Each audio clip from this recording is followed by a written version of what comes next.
everyone, welcome to the Tennis.com podcast. I'm Nina Panchik, joined by Irina Falcone. Hey, Irina. Hey, how's it going? Our special episode today features Fabrice Martin. He's a 34-year-old French doubles specialist, ranked number 26 currently. I caught up with him at World Team Tennis in West Virginia a few weeks ago.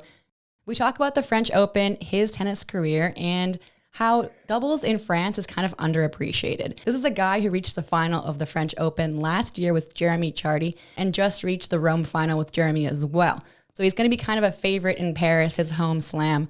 It's a pretty cool conversation. But Irina, let's catch up with you before we get into that. You're fresh off the US Open commentary gig. How was that? It was a lot of fun. The one thing that I can probably say is that I learned a lot. There were just so many things that I wasn't aware of that you had to be conscious of. For example, when I was in a host position, they were like, okay, friendly reminder, don't say anything like today, tomorrow, right now, or earlier, or anything time related, because you never know who's watching at what time zone they're in. So that was one thing that I was like, makes perfect sense, but you just don't think about it. And then another one was never say he or she, because you have to be able to talk about the person that you're talking about, because in case someone is not watching necessarily the match. And so just little things like that were brought to my attention that made me a better speaker. But it was really cool, just the fact that I was able to commentate on girls that I've played before. I think there were only 2 girls that I commentated on their matches where I hadn't played before. So everyone else, I was like, oh yeah, this is probably a good time for her to use her big serve or her big slice or this and that. So it was fun. It's fun hearing players who get to do commentary because it seems like a natural transition or a natural, even a side gig for players. I know Bethany Maddox-Sands did it. Nick Monroe is doing it now. Tons of players have and will do it. Did you enjoy it? Would you do it again? 100%. One of the things that they said as I was leaving was next year we'd like for you to do more of the digital media side of it. I was like, oh, okay, cool. That's awesome to hear. So when you have that feedback, it's really good. And that was the one thing I made sure to ask the producers every day. I would be the bothersome commentator girl, the rookie pretty much, that would come every day and be like, tell me how I can do better. Tell me how I can do better. And then I was very adamant of the fact that if I'm better, it makes them look better because it's their show. So we were all in agreement, and it was a lot of fun. I got to work with some really high level professionals and commentators. So part of it was intimidating, but it was fun to just dip my feet in there. I heard you a lot, so I enjoyed it. I thought you were great. If that means anything, it should, but it does. Fun. There's been a few people that have come up to me and they're like, oh my God, I heard you on ESPN3, or I heard you on this channel, or I heard you on this one. I'm like, oh, cool. Because you just never really know who's listening. And even if you post about it, some people might not get access to it. And, it just depends on what, what channel you have, and all those things really take part. So, but it's always fun to hear feedback, whether good or bad. How weird was being on the US Open grounds without fans? Because the French Open coming up, it's going to have, I think, 5,000. They're changing it every day, but right now it's 5,000 fans only in the main stadium. But how weird was there being no one? It was super eerie at first, but to be honest, I think every single player can attest to the fact that it was truly relaxing. And you don't hear that when you're in a slam. You think of the stress and the drama and the crowds and all this stuff, and especially with New York. But being able to just go on the grounds and see multiple Grand Slam champions walking around, absolutely no care in the world, just moseying on, knowing that there's no one that's going to come crashing into them or, chase after them for autographs. I think a lot of players were very relaxed in that sense. And the USTA, ATP, and WTA did such a good job with making sure that safety was the number one priority. So I think that on top of the fact that they were relaxed, everyone was it was a great environment. I still can't believe they pulled it off, but they did so beautifully. I agree. I also can't believe they pulled it off pretty seamlessly. There's obviously a few hiccups, but it seems the French Open will be a whole nother beast, especially because, like I said, they're going to allow fans. I don't know how they're going to plan on keeping them separate. Maybe, obviously, barricades sounds like an obvious way to do it. What's your take on the French Open happening this late? I mean, it's going to be cold. That's the one thing I've actually spoke to quite a few people, and they said that it's already it's not necessarily oh, it's a little bit chilly in the afternoon or in the night. It's getting up there, so it's only going to get a little chillier, but players adapt. I've played last year in Houston and it was, I think, 41 degrees out Fahrenheit. So that's pretty darn cold. And I remember like they were saying that all the rules went out the window in regards to leggings and like sweaters and stuff like that, because it's like, hey, if you want me to come out here, I'm going to wear everything I can to stay warm. So all these players, they're going to adjust and they're going to adapt. But yeah, I'm very interested to see how they're going to be able to pull off so many fans, and fingers crossed that they're able to just keep everyone safe. I think players are just eager to get a chance to play the French Open no matter what time of year it is. The weirdest thing for me, especially from a coverage perspective, we'll be doing this all over again in May. It just seems really quick, right? If it all stays how it's supposed to next year's schedule, like we're going to have almost like back-to-back French Opens. Whatever. So in this episode, we're going to hear from an actual French player who knows a thing or two about Paris, about Roland Garros, as someone who reached the final last year. Fabrice Martin, he was an absolute treat to interview. So let's hop into our interview with Fabrice.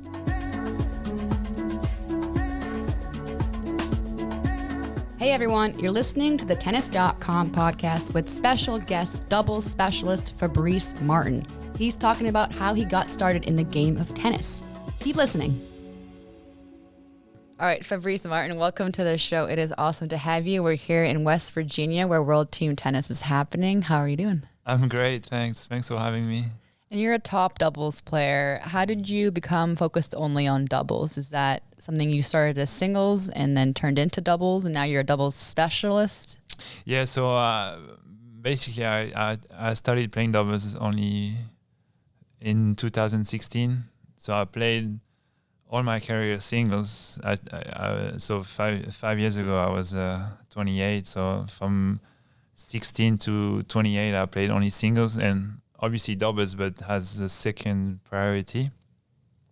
So yeah, I tried my best in singles. My best ranking was 220. So I wanted to go obviously in the top 100, but I need to make money as well and make a living of tennis. So I knew I had a shot in doubles, and I knew whenever I didn't want to keep going with tennis, I knew I was going to try for doubles. And luckily, that first year I tried in doubles, I did really well. So 5 years later, I'm still playing tennis and still living from my passion. So I'm very happy to be playing tennis still.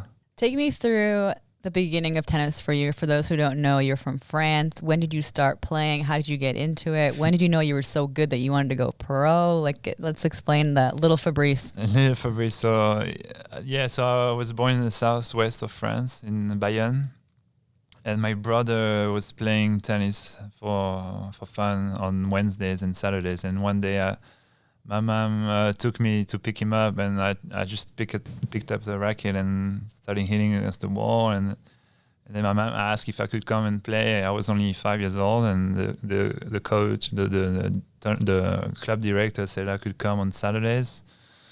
So I just started doing this, and after a few years, I was playing tennis, soccer, rugby, and judo. I think I had many options, and but I was obviously liking soccer because you had all my friends were playing soccer at the time. But my tennis coach said I was good at it, and my mom kept putting me one more day during the week, and I ended up starting being pretty good of the young players from that region. So yeah, by 12 I had to stop other sports because you want to start to be good somewhere. So I only started playing singles tennis after that. So then we moved to the States with my parents. We first moved to Colombia for my dad's job for 2 years. So that was fun. And then me and my mom, because it was a bit dangerous at that time, we moved to Florida with my mom. And my mom is a teacher since 2001 at the IMG Academy. So she's a school teacher. But when we moved there in 2001, I played tennis and she was a teacher. So I was lucky to be part of the IMG Academy, and my mom is still there now. So whenever I go visit my parents in Florida, I can train at IMG Academies. Okay, so you grew up at IMG in Bradenton, Florida. No wonder your English is so good. Yeah. Thanks. Did you grow up certain players that were there? You know, like who were you training with? Yeah, so well, I was with the generation with Kei Nishikori and the juniors that are still playing right now. They're not that many, but the pros were Malice, Max Mirny, Tommy Haas, the Sharapova, all this generation. And so I arrived there. I was 15, and I played some juniors, and then by 18 I had to make a decision with college or pro, and I went pro. And that was great. I moved 2 years in Miami with a private sponsor that I was lucky to have, and then I ended up coming back to IMG after that. And then I moved to France and basically did all my pro career based with the French coach. But I was still coming back in the winter at IMG to see my parents and train. But now you're based in France? No, I'm based in Bradenton, Florida. Okay. Yeah. Okay. And when you were 18 and you were making a decision, did you ever consider college seriously? And if you did, was there a certain school you thought about? Yeah, so my mom she's a teacher, so like school was always big, and but my dad is a sport guy, so I guess he had the last word, and I wanted to go pro as well. But yeah, I was talking to a few schools. UK, Kentucky was out there, the Duke as well. I don't remember, but yeah, because I was playing juniors, and there's always a lot of coaches from universities at those schools. But yeah, at that time, I had a few opportunities, but I don't regret it because now I'm still here playing tennis, and that's what I always wanted to do. And you're doing great. I mean, you started the year winning a title here. Yeah. You're one in Adelaide, right? That's correct, yeah. Yeah, somehow every year, the first week or second week that I play, I've done well since I started playing doubles. So I guess my training is good in the off season, but I always start pretty strong the most of the time. So this year I played with a different partner, but I tried the last 2 years. I tried to play with Jeremy Chardy. So hopefully the tour starts again, and we're gonna keep playing. Okay, so let's talk about the French Open. You made the final last year. Yeah. And then this year, instead of having to go there in May and having a chance to, reach the final again, maybe win, you have to wait until September, which is crazy. Yeah, it's going to be different because the weather is not going to be the same. Yeah, I mean, I have such an amazing memory just being at home and making the finals of my first slam was... it was a dream come true. Of course, I was disappointed to lose the final, but when I think of all the tournament, I was the best memory of my career by far, because all my friends, my family that don't get the chance to see me play or be with me during the year, they got to see like my best results. So that was amazing. And even after we lost the finals, I think we party like we won it. So so that's something that you will remember for life, no? Those moments you share with your families and your friend, and that's priceless. That's so good to hear that you celebrated anyway. That's awesome. Yeah. That was great. You should, though. I mean, it's still impressive to make it to the podium, and now hopefully you have another chance. But I still think having it in September is going to be so weird. The weather, I mean, what's weather like in France in September, almost October? It'd be cold some days. Beginning of September is usually nice, but by the end of September, October, it starts to be chilly, yeah, so we'll see. We still don't know what's gonna happen, because right now I just talked to some friends in France, and some cases are going up again. So I think everything can change again. It's good that here in White Sulphur Springs, there's nothing to do. Like, it's actually good. That's true. Yeah, that's the problem with New York and Paris and Madrid and those cities. I don't know if all the players will will be this way.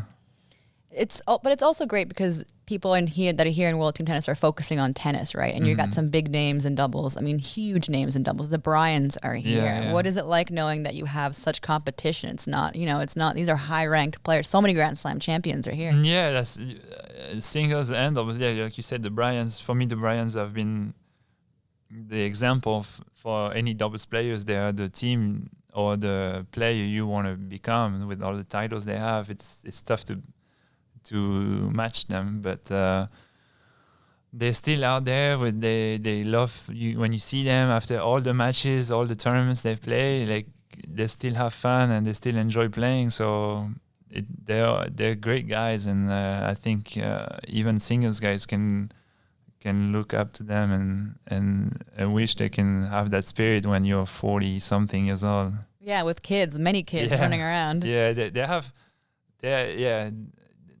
it's funny to see them with their family, and they're always smiling and they're always happy. It's great to see. Like it's a pretty immortal family, you know. Have you thought about how long you want to keep going? I think you're 33. 33, yeah. They're 42, so Yeah, when you see it that way, but as long as my body is fine and I don't have any kids, so that's. I mean, when you see now the players mostly travel with the kids, and they try to at least have them a few weeks during the year. So I think even with kids, it's possible to keep playing. But yeah, I'm ready to go for a few more years. Yeah, hopefully. Hey listeners, you're listening to the Tennis.com podcast with special guest Fabrice Martin. He's sharing why doubles isn't as respected in its home country of France as it is in America. Keep listening. What about off-court interests? I know there's a lot to do here particularly, but in general, what do you get up to when you're not playing tennis? I read somewhere that you surf. Is that true? I love surfing. Like, I was in Florida before coming here, but the waves are not so good. But whenever there's I have a friend there that lives on the beach, and he always calls me if I'm in town and there's the smallest wave, but we still go out there and still enjoy it. I'm from Bayonne, and it's Biarritz is right next to Bayonne. It's a really famous town for surfing. I'm not so good at it. I just love to just ride the wave and stand up and follow the wave. And I've always grew up being in the water. Like my parents used to take us to the beach, and we would be 5 hours at the beach, and we would be 4.5 hours in the water. So and my dream is to have like a house on the beach and just spend a lot of time on the water. Yeah, I love it. But then I love rugby as well. I don't play it, but I love to watch. I love soccer, like every French person. But it's tough to follow on the tour. But whenever I can, I either watch or I play a little bit. Well, during the shutdown, it was 4 months. Did you get in some surfing? Because technically that's socially distanced, but the beach might have been closed. Yeah, the beach were closed in France. But I live in... during the lockdown, I was in Montpellier in France. It's on the beach, but it's the Mediterranean Sea. So it's really flat. And they do a lot of kite surfing, but I don't like so much. But during the lockdown, I bought the rowing machine. Mm-hmm. So I bought it the first day because the lockdown was pretty strict in France. Like we had to have a permit to get out of the house, and it was 1 hour of running per day, or either you could go one time per day to the grocery store and get some food.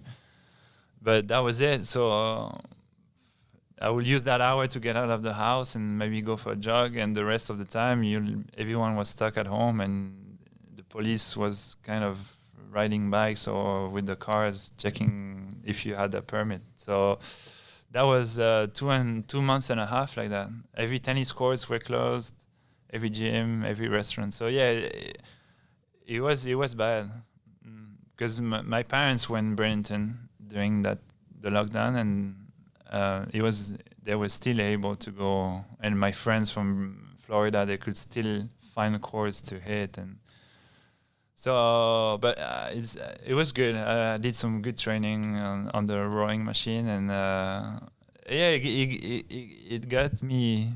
I don't know about stronger, but it makes you feel like how lucky we are when we are playing or playing outside or being able to travel during the whole year. We have such an amazing sport, and to be able to travel and see the world and have friends all over the world, it's so much fun. So when you're stuck in one place for 2 months without going anywhere, you feel a bit depressed, no? So now I'm back to be happy again, to be back again. I haven't heard anything remotely that dramatic for the lockdown. Like I know I was in New York, and then my parents are in Florida, but I haven't heard anyone explain it like that. That's crazy. Yeah, no, it was bad in France. Italy, and Spain was the same. So yeah, it was nothing. TV, sofa, and we cooking and do some sports, but that was it. You couldn't do much. It's great though, because it does seem like everyone here is playing well and everyone's competitive. All the matches are tight. No one's undefeated, but you guys are doing well as a freedom. So it's fun that you pulled it together. Yeah, no, but it's very good. Like the team is doing good, and everybody's back. Is happy to be back playing. So we're really pumped. I have one last question. Have you noticed that the British guys, there's so many British players here, doubles guys, they're all so good at doubles. Yeah. And I think it's because they have like Louis Kay in their corner. Yeah, that's what I heard. And I haven't had any lessons or him on the court with me, but I hear a lot of good things from him, and he's changed the way British play doubles, I guess, because there's maybe, I don't know, 5 or 6 British guys here playing doubles. So that's impressive, no? For a small country, like they don't have that many singles players, but they have a lot of doubles guys, and even at the challenger level and future levels, British always love to play, and I think they're using Louis' technique or training to play doubles, so it's working out. Yeah, it's good to see like doubles prioritized, for a change. Yeah, that's good, because I'm French, and in France, doubles is not seen as a good thing. I think we players don't do a good job about talking about doubles, or even when I was playing futures and challengers in singles, like players will always not make fun of me, but because I will always try to win the tournament in doubles. Whenever I signed to a tournament, I always wanted to win, whatever it was, singles, doubles, mixed, whatever. I always wanted to win. So I never got why they will play singles and go home and not play doubles, or play doubles one round and tank or go home. So that's the French mentality, and still now. So, and when you hear Bartoli saying, when she says stuff like this, it's just not putting the sport going forward. It's just going back to. It's not good for the doubles. So, but that's for me. That's just the French people, because we have amazing doubles players, but you have none of the kids, or the coming kids now, that want to try for doubles career, to have a doubles career. There's not many French guys playing, but whenever we have a doubles team, they're very good. But none of the coaches, I think they think of a second option as a doubles career, which is a shame. Yeah, that's it. I mean, I've noticed that there's a little bit of like a stigma around being only doubles, and how everyone puts singles really high up and doubles really low. But, I think the Bryans maybe have helped, and players like Bethany Maddox-Sands who get that little bit more push. But like anyone can push for doubles. It's just a shame. Yeah. There's amazing French players too. Yeah. I think it's the British, the Americans, the Australians, they've done a great job. Even the Indians, there are a lot of doubles players. They just see it as a different sport, and a way to, the Indians are very proud to have all the success they had in the doubles career, and same with the Americans. It's just that I don't know, we don't have that mentality, which is that's the way it is. But even in the French tournaments, you feel that it's all about the singles, and the doubles is okay. Yeah, put them on court 25. Yeah, but you're at least it's good that you're still making a living and you're still. Yeah. I mean, I don't care. I'm doing it for myself, and I'm still proud of my career and what I do. So, but I just think it's a shame to think this way, because a lot of people enjoy playing doubles. In France, you go to a club, everybody plays doubles. I just don't see why they talk about doubles that way. Yeah, and most people play doubles. Most recreational players are playing doubles. Yeah. Yeah.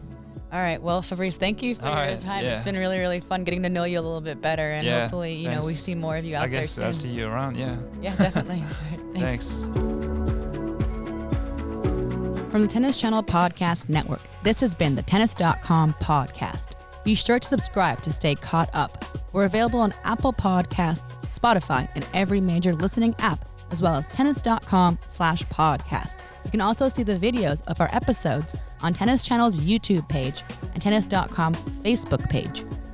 We're your hosts, Nina Pantic and Irina Falcone. We'd like to thank our team, editor and audio designer and video editor Christina Koseva, producers Alexa March and Sean O'Malley, and executive producers Shelby Coleman, Kyle Einhorn, and Andy Chu.